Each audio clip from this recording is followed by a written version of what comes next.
Is living. Hi, everyone. Glad to have you. I'm Neil Cavuto. President Donald Trump using every inch of the White House to get down to business, from meeting business leaders in the Roosevelt Room and in the State Dining Room, to signing orders in the Oval Office, to rolling out his Supreme Court pick in the East Room. You get a sense of that house? He does too, and he hopes it wows you. Even giving the press a sneak peek at his own Air Force One. If this isn't how to get stuff done, then what is? It is meant to wow. It's also meant to impress. And it is also meant to get folks' attention. Charles Payne, Jerry Willis, Adam Lashinsky, and Gary Kaltbaum. Charlie Gasparino, Ben Stein, and Kennedy.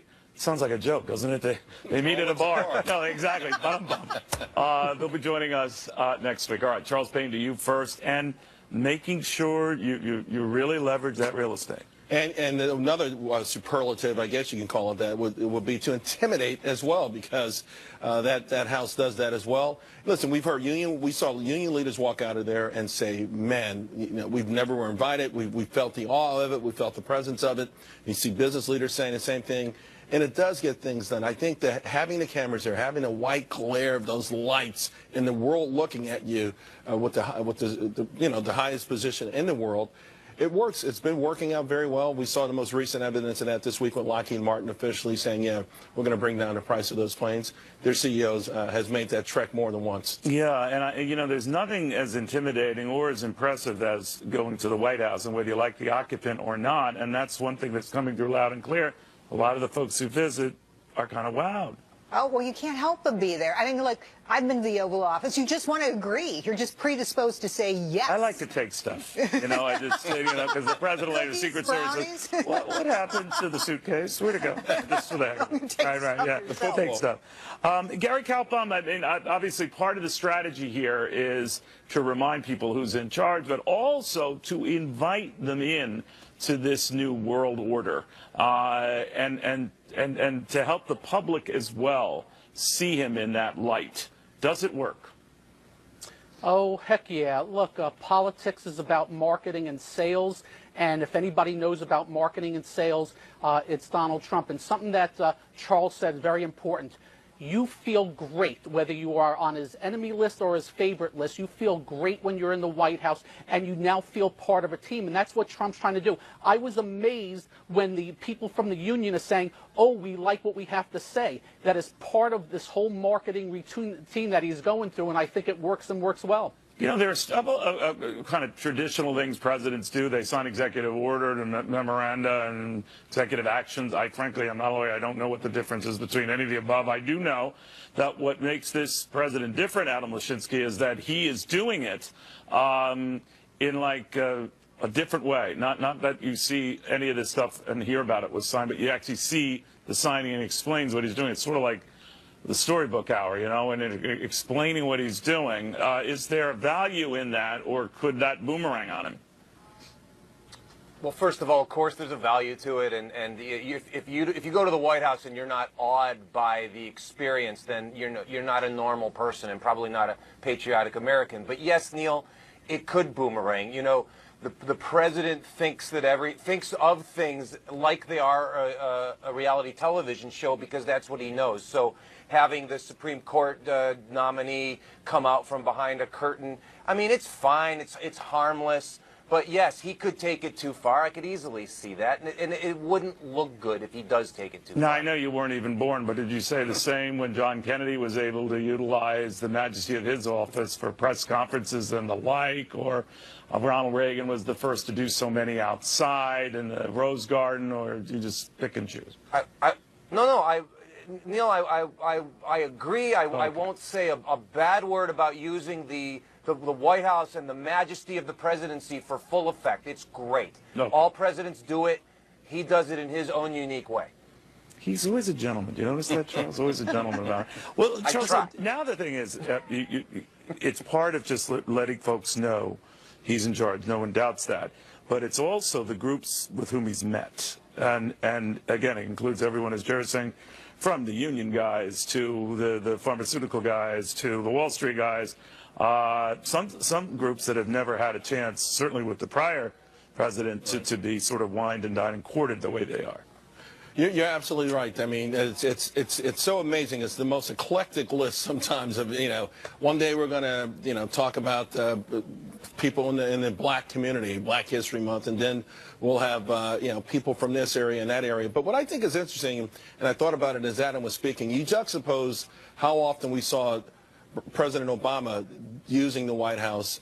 And he did it for things he thought was really important, right? Signing Obamacare, and it was a big spectacle. Right, right. So if that's when you use it, then if the new president, President Trump, is using it every day, essentially he's saying, I think all of these issues are as important. I think all of these constituents are as important. And I think that's a big deal. I think that's what this election was all about. Everybody and everyone's thoughts. But can you be spread too thin? Can you be all over the map? Well, I do think he seems most comfortable with other business leaders, Absolutely. right? There's a real give and take. Those business leaders come out practically with pom-poms at the cameras, jumping up and down. They're very excited, right? But with some other groups, he seems a little more stiff. But I have to tell you, seeing him open up the doors to the White House, it's really inspiring. Gary Calpon, one of the things they were saying when we talk about all the various groups he's met with, and keep in mind he's been there in about 2 weeks, is that it could lead to a flurry of confusion as well when you're meeting with so many disparate groups and getting so many different opinions concurrently, and it's all on live TV, and you're explaining all these executive actions, some of which you have to dial back yourself, like a travel order, et cetera, that you might rue the day you were so open and so leveraging this big old house to sell what you're doing. That's where experience better come in, and that's where the people that speak for him had better do a good job. There has been a lot of confusion in recent days. You can see it in markets where one day we're hearing they're not doing anything financials, and then the next day they are, and all the financial stocks go higher. They've got to get away from the confusion and get things more in order. If they do that, things will be just fine. Adam, one thing I'm not surprised at, maybe I should be, the words of a president matter, and so when he was saying on Friday, I haven't forgotten about tax cuts, I haven't forgotten about moving quickly on this health care reform and replace, I'm paraphrasing here, the markets pounced certainly on the tax cut part of it and took a good day and made it better, but that matters. In any of these confusing environments and mixed signals, that stuff matters, doesn't it? Of course it matters, and you brought up Ronald Reagan before, and I think Donald Trump's biggest challenge is that, look, he's a very good communicator. I don't know if he's as good a communicator as Ronald Reagan was. Ronald Reagan was relentlessly positive, and that helped him. He was also methodical. He did not fire from the hip. He practiced what he was going to say because these messages were important. Donald Trump already has gotten himself in trouble, as you pointed out, by just sort of acting. And this is just not the job where you want to act quickly necessarily. I think he's going to learn that the hard way, and I hope it works out okay. You were going to say? I was going to say there's a clock ticking, and it's called the next election cycle. So you do have to get on it fast. Really? He's 2 weeks into this. So. I know. No time like the present, my friend. We got to get it underway. Gary, you were going to say? That's true. I'm just saying he loves his tweeting. If Ronald Reagan was alive today, I'm sure he'd be tweeting too, but a lot smarter.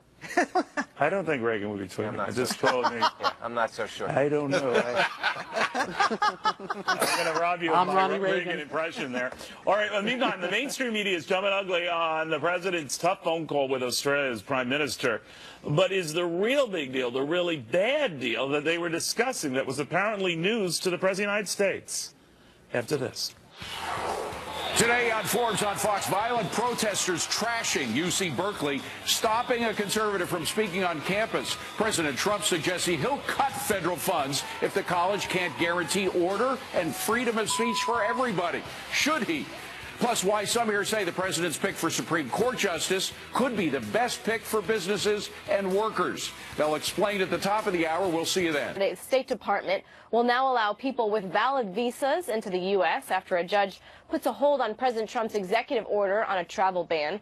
The Department of Homeland Security also saying it will stop flagging passengers from countries that were part of the original executive order. Also, the White House saying it will file for an emergency stay of the judge's ruling. White House Press Secretary Sean Spicer says the executive order is, quote, lawful and appropriate.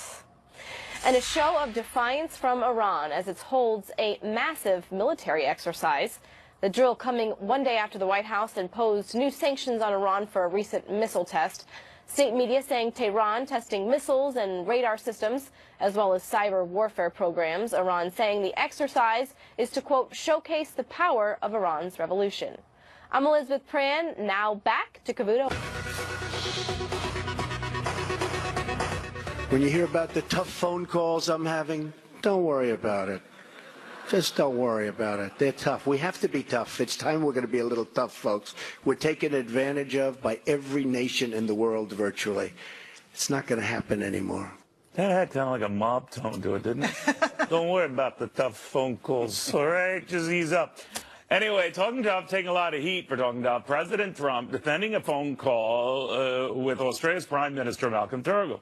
Not pushing back on a deal the Obama administration had made, promising more than 1,200 refugees in their country that they could come to our country. It was new to the president. He didn't know it, didn't like it, and he let, well, I guess Turnbull know it. Gary says that is the real outrage here. So, I think that it was a legitimate ticked-off point, right?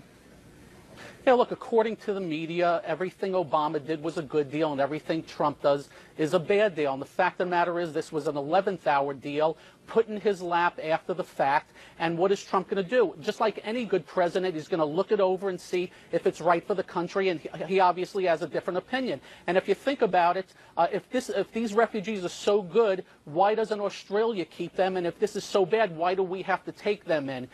It's an amazing story to watch. And by the way, if this was the other way around, the media would be going crazy on the leak. Jerry, we do know that. Someone had leaked this. What do you think? Well, you see this again and again. Here's the problem. Obama, before he left, he put a lot of little surprises in for Donald Trump to find, and there were things that would be right in the face of Donald Trump's policy. Now, we're told that this did come up and that Donald Trump had a heads up on it, but it might have been one of these security briefings that he skipped out on. I don't know. That was like one of their little jibes. But what do you make of it? But let me give you another example, because there are probably 6 or 7 of these that came as surprises to Donald Trump and his team. One of them is signing all these people up for Obamacare at the last minute. Now, you think about this. The administration got behind that sign up, right? So what were they thinking? Are they burnishing his legacy? They're certainly not looking out for the people, because the people could have lost that coverage. Do you understand what I'm saying? So no, that but I'm not going to argue. Yeah, sorry. No, I'm kidding. I'm kidding. Charles Payne. Here's the deal. Australia's Prime Minister watched our elections very closely. He knew exactly where candidate Trump stood.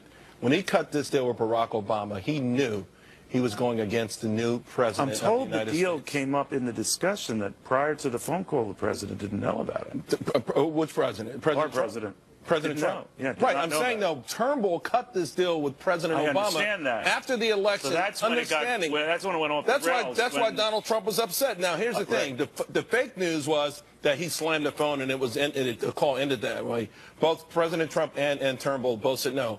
It was, they had their We words. both slammed the phone down together. Exactly. I don't know what the truth is there, but to this earlier point, Adam, about how different it's going to be if you have a phone call to President Trump and you're even a friendly leader from a friendly country, or he doesn't like something, I guess diplomatic speak is not going to be there. Now, we learn later times, and sometimes decades after a presidency, that audio of phone calls come out where it gets nasty. And I've certainly heard a few of those of JFK or LBJ with foreign leaders.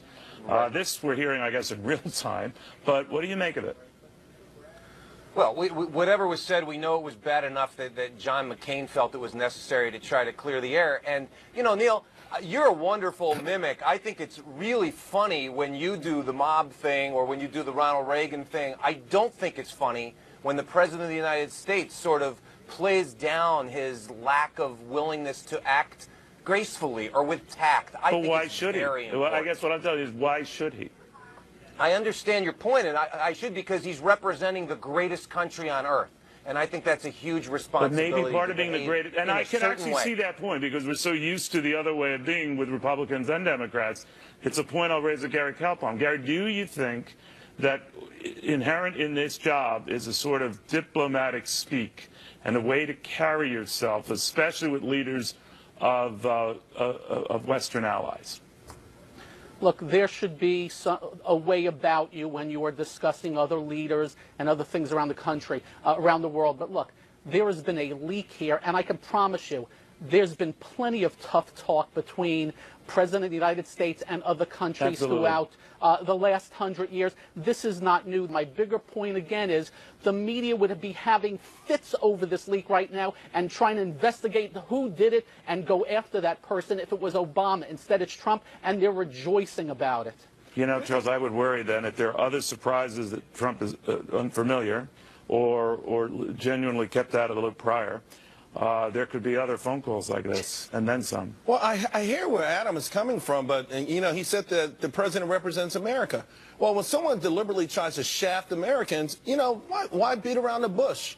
You know, listen, Turnbull... Because Adam is a nice guy, and there's a diplomatic way to deal with it. And Adam can't do my Tony Soprano. But that's why, you know, but Turnbull tried to pull a fast one. So did Adam. And President Trump called him out on it. Bottom line, by the way, that's the New York way, Adam. I know you guys are nicer in San Francisco, but in New York, when someone tries to shaft us, we don't play around with that. And what you have to do, Adam, let me start it. You talk a lot with your hands. And just say, I'll help you later, buddy, but there's only so much I can do in a half-hour show. All right, well, it worked in Wisconsin, but will it work in Washington? The White House is looking into how the Badger State broke up the power of its public unions. And it sounds like federal unions were just put on notice. News Channel #1 for 15 years. For